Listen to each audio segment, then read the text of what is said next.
നമസ്കാരം.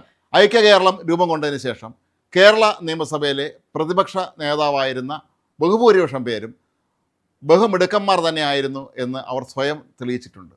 അത് P T ചാക്കോയാണെങ്കിലും EMS ആണെങ്കിലും കെ കരുണാകരനാണെങ്കിലും ഉമ്മൻചാണ്ടി ആണെങ്കിലും VS അച്യുതാനന്ദനാണെങ്കിലും ഒക്കെ തന്നെ അവരെല്ലാവരും കേരളം കണ്ട ഏറ്റവും നല്ല പ്രതിപക്ഷ നേതാക്കന്മാരായിരുന്നു. എന്നാൽ കേരളം കണ്ട ഏറ്റവും ദുർബലമായ പ്രതിപക്ഷ നേതാവ് ആരാണ് എന്ന് കഴിഞ്ഞ ദിവസം സമാപിച്ച കേരള നിയമസഭയുടെ ഈ ബജറ്റ് സമ്മേളനം തെളിയിച്ചു. അത് പിണറായി വിജയൻ തന്നെയാണ്.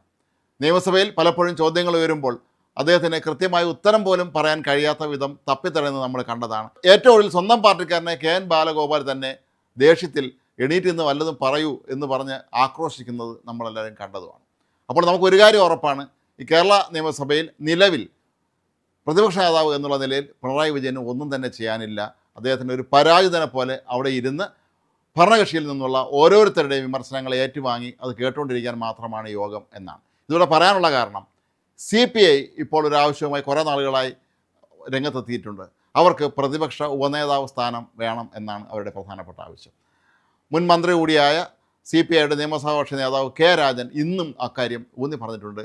പ്രതിപക്ഷ ഉപനേതാവ് സ്ഥാനം വേണമെന്നുള്ള കാര്യത്തിൽ CPI ഒരു തരത്തിലുള്ള വിട്ടുവീഴ്ചയ്ക്കും തയ്യാറല്ല എന്ന്.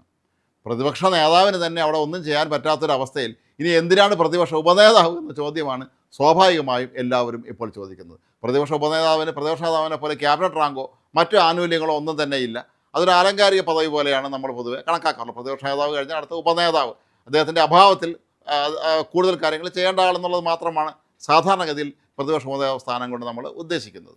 അങ്ങനെയുള്ള CPI നേതാക്കൾക്ക് പോലും ഇപ്പോൾ പ്രതിപക്ഷ ഉപനേതാവാകണം എന്നൊരാഗ്രഹമുണ്ട്. അവർ പലപ്പോഴും പ്രകടിപ്പിച്ചു.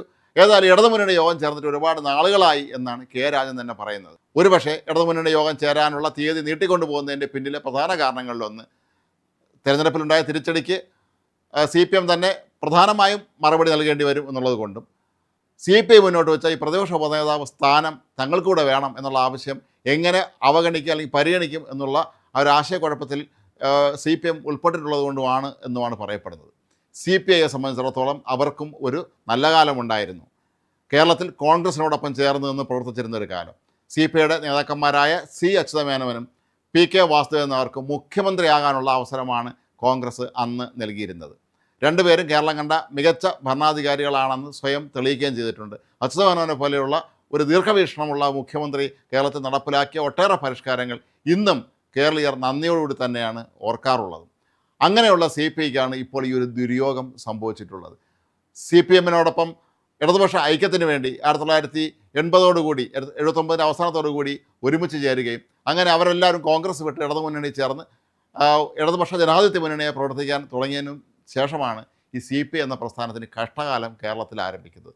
CPIയെ എല്ലാ കാലത്തും CPM ഒരു രണ്ടാം തരം പൗരന്മാരായിട്ട് തന്നെയാണ് കണക്കാക്കിയിരുന്നത് എന്നുള്ള കാര്യത്തിൽ യാതൊരു സംശയമില്ല. പല CPI നേതാക്കന്മാരുടെയും പ്രസംഗം കേൾക്കുമ്പോൾ നമുക്കറിയാം അവർ അങ്ങേയറ്റം പുച്ഛത്തോടെയും അവഗണനയോടും കൂടി തന്നെയാണ് CPIയെക്കുറിച്ച് സംസാരിക്കാറുള്ളത്. അതുകൊണ്ട് തന്നെ കേരളത്തിലെ പ്രതിപക്ഷ ഉപനേതാവ് സ്ഥാനവും CPIക്ക് CPM നൽകുമെന്ന് കരുതാൻ കഴിയുകയില്ല. കാരണം പിണറായി വിജയൻ തന്നെ അവിടെ ഇരുന്ന് താൻ കേരളം കണ്ട ഏറ്റവും വലിയ പരാജയപ്പെട്ട പ്രതിപക്ഷ നേതാവാണെന്ന് സ്വയം തെളിയിച്ചുകൊണ്ടിരിക്കുന്ന ഒരു കാലഘട്ടമാണ് ഇപ്പോൾ കടന്നു പോകുന്നത്. ഇനി അങ്ങോട്ടുള്ള 5 വർഷത്തോളം വരുന്ന സമയം ഈ പ്രതിപക്ഷ നേതാവ് എന്തായിരിക്കും ആ കസേരയിൽ ഇരുന്നുകൊണ്ട് ചെയ്യാൻ പോവുക എന്നുള്ള ആശങ്കയിലാണ് CPMും കേരളത്തിലെ ഇടതുപക്ഷ ജനാധിപത്യ മുന്നണിയിലെ മറ്റ് സഖ്യകക്ഷികളും ഒക്കെ തന്നെ. അപ്പോൾ ഈ ഒരു സന്ദർഭത്തിൽ ഇനി ഒരു പ്രതിപക്ഷ ഉപനേതാവിൻ്റെയും കൂടെ ആവശ്യം ഇതിനുണ്ടോ? അതായത് നാണം കെടാൻ ഇനി ഒരു പദവി കൂടി അല്ലെങ്കിൽ ഒരു വ്യക്തി കൂടി അതിനായി തുനിഞ്ഞിറങ്ങണോ എന്നുള്ളതാണ് ഇപ്പോൾ പലരും ചോദിക്കുന്നത്. ഏതായാലും CPIക്കാർ ഒരു തരത്തിലും വിട്ടുതരില്ല, തങ്ങൾക്ക് ഈ സ്ഥാനം വേണം എന്ന് നിർബന്ധ ബുദ്ധി പിടിക്കുമ്പോൾ ഒരുപക്ഷെ ഇപ്പോൾ അടിപടലം പെട്ടുകിടക്കുന്ന CPM ഒരുപക്ഷെ അതിന് തയ്യാറായേക്കുമോ എന്നും അറിയില്ല.